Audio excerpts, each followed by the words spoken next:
Imagine a place so cold that if you stop moving, you freeze. Welcome to Oymyakon, where temperatures can drop to minus 71.2 degrees Celsius. Here, spending just a few extra minutes outside can be fatal. My nose has already turned white, the first sign of frostbite. Beneath the skin, sharp ice crystals are forming, piercing the cell membranes. Life is being frozen from the inside out. When you breathe, the sound isn't wind. It's like dry grass rustling behind you. That is the sound of your own breath turning into ice. The village looks abandoned. A ghost town buried under a blanket of ice fog. Nothing moves. Everything is still. To survive just stepping out the door, I am wearing 20 layers of clothing weighing nearly 14 kilograms. It is my only armor against the cold. The most crucial layer is this reindeer fur. Only a creature born of the ice can protect you from this bone-chilling freeze. Opening the door feels like stepping onto another planet. There is a 100-degree difference between the warmth of the house and the abyss outside. Within seconds, my eyelashes freeze together. The cold stings my corneas, making it difficult to even keep my eyes open. Modern technology is useless here. My smartphone battery died in less than 30 seconds. In Oymyakon, nature is the only ruler. At 5 a.m., life begins in the barn. Even with insulation, the air is thick with the steam of breathing animals. Yakutia is putting a bra on her cow. It looks strange, but it's vital. It protects the sensitive udder from freezing and falling off outside. The barn door opens, and the herd steps into the white void. Their warm bodies instantly disappear into clouds of their own steam. They march toward a rare thermal spring that hasn't frozen over. This black water is their only lifeline in the frozen desert. After just a few minutes, this cow's face is a mask of ice. Yet, her eyes remain calm, a testament to incredible endurance. Mikhail introduces me to the true warriors of this land, the legendary Yakutian horses. With short legs and fur 10 centimeters thick, they look like prehistoric creatures. They live outdoors at minus 70 degrees day and night. They don't wait to be fed. Survival instinct drives them to dig through half a meter of hard snow to find dead grass buried underneath. For the locals, horse meat is the primary source of vitamins. Raw, frozen horse liver is the superfood that keeps them healthy without vegetables. By 3 p.m., the sun is already gone. The short day ends, giving way to a long, brutal night where the temperature will drop even further. Ivan is a man of the forest. To him, the taiga is not a wilderness, but a home filled with spirits that must be respected. We walk across the frozen river. It looks solid, but beneath the white surface, deadly currents flow. Stop, Ivan warns. A hairline crack. Water is seeping through. The ice here is thin, and falling in means instant death. Disaster strikes. Water splashes onto my camera lens and freezes instantly. My equipment has surrendered to the cold. To find food, Ivan must chisel through a meter of solid ice. It is grueling labor in an environment that wants to drain your energy. Watch this. As the fish is pulled from the water, it goes into thermal shock. In seconds, it turns into a solid block of ice. It is so hard that Ivan has to rub it vigorously just to warm the skin enough to peel it. Here, food is also a frozen weapon. Stroganina, thin slices of raw, frozen fish. They curl up like wood shavings, melting in your mouth with the taste of pure winter. But before we eat, Ivan feeds the fire, an ancient shamanic ritual to thank the spirits of the land for the catch. The meal is over, but the work is not. Ivan spots tracks. A deer has passed this way. The real hunt begins now. Ivan is a man of the forest. To him, the taiga is not a wilderness, but a home filled with spirits that must be respected. We walk across the frozen river.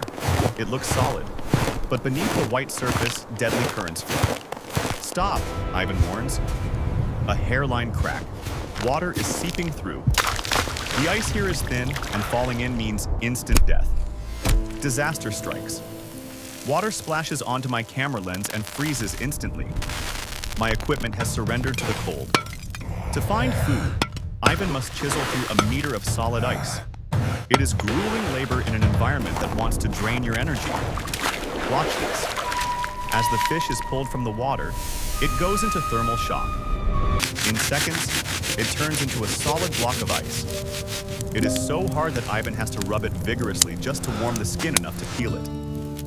Here, food is also a frozen weapon. Stroganina, thin slices of raw, frozen fish. They curl up like wood shavings, melting in your mouth with the taste of pure winter.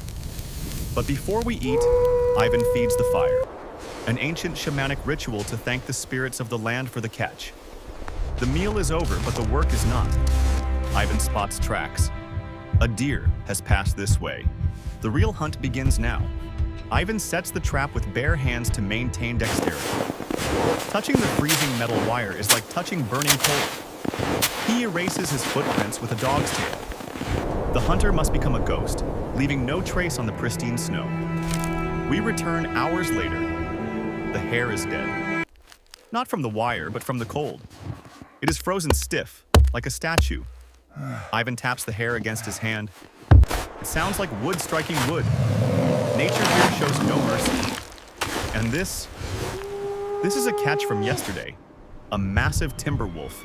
Even the apex predator of the forest cannot escape the freeze. It died mid-stride, a snarl frozen on its face forever. A terrifying sculpture created by the minus 70-degree air. Suddenly, panic sets in. I can't feel my nose anymore. The numbness is back. I've been exposed for too long. Back in the safety of the house, Yakutia applies a folk remedy. Aloe and alcohol. Her warm hands bring feeling back to my frozen skin. While I recover, Ivan skins the hare. The meat is lean and dark red. This protein is the fuel that keeps their internal fires burning. A simple dinner, but a life-saving one. Outside is darkness and death, but in here, we share the warmth of survival. Morning reveals a bizarre sight. A giant sculpture made entirely of frozen cow manure. In Oymyakon, even waste becomes art. You won't find tap water here. Pipes would burst instantly. We wash our hands at these primitive wall tanks. The biggest challenge? Going to the toilet. It's a mad dash from the warm house to a wooden shack in the garden. Inside, it's a nightmare. The waste freezes instantly, creating towering stalagmites of ice. Biology stops at these temperatures. Some toilets are heated, but since you can't open a window at minus 50, the smell becomes a trap.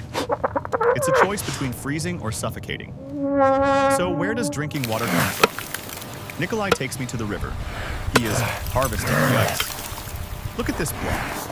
It is crystal clear, glowing turquoise in the sun. This is the purest water on Earth, captured in solid form. We load the blue bricks onto the sled. It's heavy labor, but these blocks are the life source for the family for weeks to come.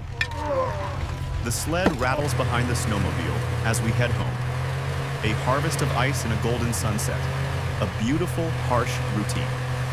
Back inside, the ice goes into a barrel. Slowly, it melts back into water. A simple, yet vital cycle of life. Taking a bath here is a luxury that costs 5 hours of labor. Nikolai has been chopping wood since dawn just to heat the water. Even the shampoo has turned into a rock. It has to sit by the stove to melt before we can use it. Inside the banya, the temperature hits 60 degrees Celsius. The steam washes away the cold that has settled deep in our bones. Then, the shock, stepping out into minus 54. A 114-degree difference creates a literal explosion of steam from the body. 7:30 a.m. It is pitch black. The village is still sleeping under the ice fog, but the day has already begun. The children wake up, brushing their teeth with melted ice water. They don't know any other life. This is their normal. Getting dressed for school is like preparing for a spacewalk, layer upon layer, until the child becomes a round sphere of padding. Only the eyes remain visible. A wool scarf wraps the face to create a tunnel for breathing, protecting young lungs from the freezing air. Nikolai walks his daughters to school in the dark, tiny, colorful bundles waddling through the abyss of snow and silence. The school is open. In Oymyakon, classes are only canceled if it drops below minus 55. Minus 51? That's just a regular school day. Engines must never stop here. This van was left off overnight, and now it is a dead brick of metal buried in snow. I kick the tire. It doesn't bounce. It sounds like a rock. The rubber has frozen solid, losing all flexibility. How do you revive it? Nikolai brings out the fire dragon, an industrial jet heater blasting a massive cone of flame. We wrap the car in a heavy canvas tarp, turning the vehicle into a sauna to trap the heat. This is why it won't start. The diesel fuel has turned into jelly. At -50, fuel stops flowing and clogs the lines. The lucky ones have heated garages. These are not just parking spots. They are insulated bunkers for machines. Look at the door insulation, thick felt and foam. Every gap is sealed to keep the precious heat from escaping. Back to our frozen car. Nikolai checks the dipstick. The oil is liquid again. The heat treatment worked. The moment of truth. He turns the key. The starter motor struggles, fights, and then it roars to life. Black smoke erupts into the cold air, a victory of mechanics over the freezing elements. Oymyakon teaches you a lesson. You cannot fight nature here.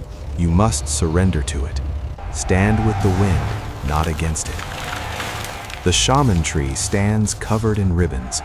Each one is a prayer, an offering to the spirits that rule this frozen land. To truly understand the cold, I must embrace it. I stand at the edge of the ice hole, stripping down to nothing but my skin. I plunge into the water. It burns like fire. The shock is absolute. For a moment, I can't breathe. I can't think. Emerging from the water, I feel reborn. The steam rising from my skin is a sign of life. I have touched the heart of the cold, and I survived. Back inside, I share a final moment with Yakutia. We come from different worlds, but we share the same human warmth. These are the faces of Oymyakon. They are not suffering, they are thriving. Their resilience is stronger than any winter. As I prepare to leave, the sky explodes. The aurora borealis dances over the mountains, a final breathtaking gift from the cold. The village fades into the white mist behind me. I am leaving the freezer, but a part of me will always remain in the ice. Oymyakon, a place where life is hard but beautiful, a vast white silence that commands your eternal respect.